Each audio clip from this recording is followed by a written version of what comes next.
जय माँ त्रिपुर सुंदरी नमः। मित्रों, आज की इस वीडियो में हम बात करेंगे कि पितरों को श्राद्ध की प्राप्ति कैसे होती है। ये एक प्रकार का टॉपिक है। अनेक प्रकार के जिज्ञासुओं के मन में ये जिज्ञासा रहती है कि जो अन्नदान, वस्त्रदान, मिष्ठान्न दान, दक्षिणादान हम पितरों के निमित्त करते हैं, यह पितरों को आखिर प्राप्त कैसे होती है। जैसे कि सभी को ज्ञात है कि अनेक प्रकार के कर्म फल के अनुसार मृत्यु के उपरांत प्राणी अनेक प्रकार की योनियों को प्राप्त होता है। कोई देवता बनता है, कोई पितर बनता है, कोई प्रेत बनता है, कोई हाथी, कोई चींटी, कोई चिनार का वृक्ष, कोई तृण। इस प्रकार से अनेक योनियों में उत्पन्न होते हैं अपने कर्म फल के अनुसार मनुष्य।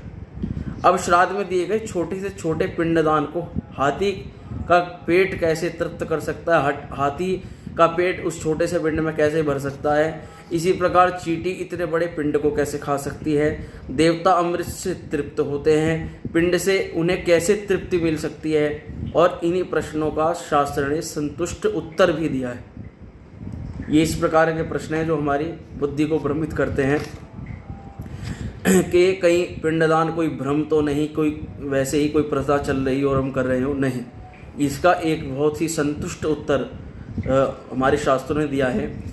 हम जब संकल्प करते हैं तो गोत्र के नाम के सहारे विश्वदेव एवं अग्निश्वात आदि दिव्य पितर हव्य कव्य को पितरों को प्राप्त करा देते हैं। हव्य कव्य अर्थात वह सामग्री जो हम पितरों के निमित्त दे रहे हैं।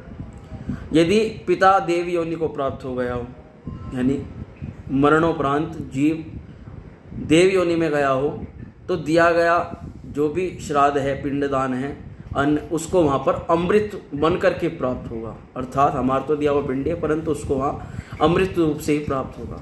मनुष्य योनि में अन्न रूप में प्राप्त होगा तथा पशु योनि में तृण रूप में, अर्थात जो खाद्य सामग्री वे जिस रूप में खाते हैं उसको उसी रूप में वह सामग्री प्राप्त होती है। नाग आदि योनियों में वायु रूप में, यक्ष योनि में पान रूप में और अन्य योनियों में उसे श्राद्धीय वस्तु भोजनक तृप्ति कर पदार्थों के रूप में प्राप्त होकर अवश्य ही तृप्त कर देती है। अर्थात श्रद्धा पूर्वक बस हम वह दान इत्यादि करें, वह श्राद्ध करें, तर्पण करें और पिंडदान करें, वह उनको अवश्य ही तृप्त कर देती है। तृप्त करने वाली वह वस्तु है। जिस प्रकार गौशाला में भूली माता को बछड़ा किसी न किसी प्रकार ढूंढ ही लेता है, उसी प्रकार मंत्र तद वस्तु जात को प्राणी के पास किसी न किसी प्रकार पहुंचा ही देती है। अर्थात मंत्रों में वह शक्ति है जो उस वस्तु को यथा स्थान जहां उसको पहुंचना है वहीं तक पहुंचा देती है।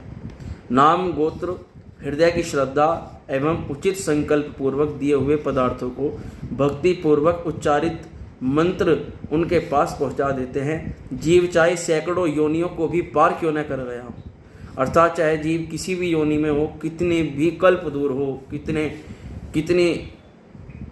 कितने भी किलोमीटर दूर हो, कहीं पर भी उपस्थित हो, किसी ब्रह्मांड के किसी भी कोने में उपस्थित हो,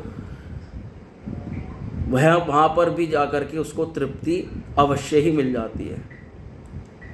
तो इसी प्रकार से पितरों के लिए जो श्राद्ध किया जाता है श्रद्धापूर्वक, वह किसी भी योनि में होता है, उसको उसी रूप में जो सामग्री जिस रूप में वह उसको खाद्य पदार्थ को ग्रहण कर सकता है, उसी पदार्थ के रूप में उसको वह प्राप्त हो जाता है।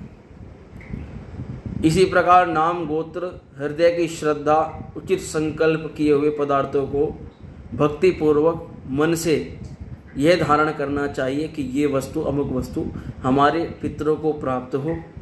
और ये धारणा करते हुए कि हम जो भी ये श्रद्धापूर्वक दे रहे हैं, श्रद्धापूर्वक ब्राह्मण भोजन करा रहे हैं, कीट पतंग चींटी इत्यादि के लिए हम अन्न निकाल रहे हैं, श्वान और पक्षी इत्यादि के लिए जो हम गाय माता के लिए, गौ माता के लिए जो निकाल रहे हैं, ये सब उसी को प्राप्त होता है जिसके लिए श्रद्धा से श्राद्ध किया जा रहा है। अवश्य आपको मेरी बात समझ में आई होगी। इस वीडियो को अच्छी लगी हो तो लाइक, शेयर और सब्सक्राइब अवश्य करें। जय माँ त्रिपुरा सुंदरी।